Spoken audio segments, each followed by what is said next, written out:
கல்லூரியை விட்டு வெளியேறி 12 ஆண்டுகள் அசையாமல் நின்ற துறவியின் வியக்கத்தக்க கதை வைரலாகி வருகிறது.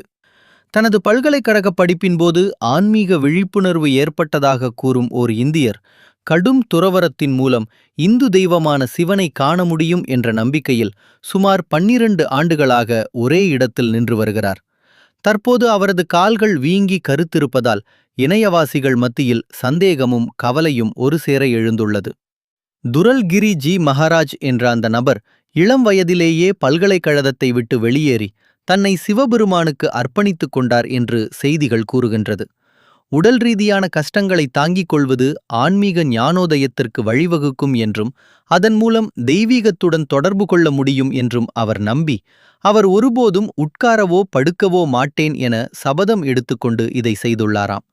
ஓய்வெடுக்கும் போதோ அல்லது உறங்கும் போதோ அவர் தன் உடலை தாங்கிக் கொண்டு கீழே விழாமல் இருப்பதற்காக பெல்ட்டுகள் அல்லது கயிறுகள் போன்ற சாதனங்களை பயன்படுத்திக் கொள்வாராம்.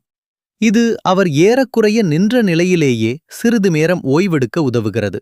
இந்த காணொளி மக்கள் மத்தியில் வைரலாகி வருகின்றது.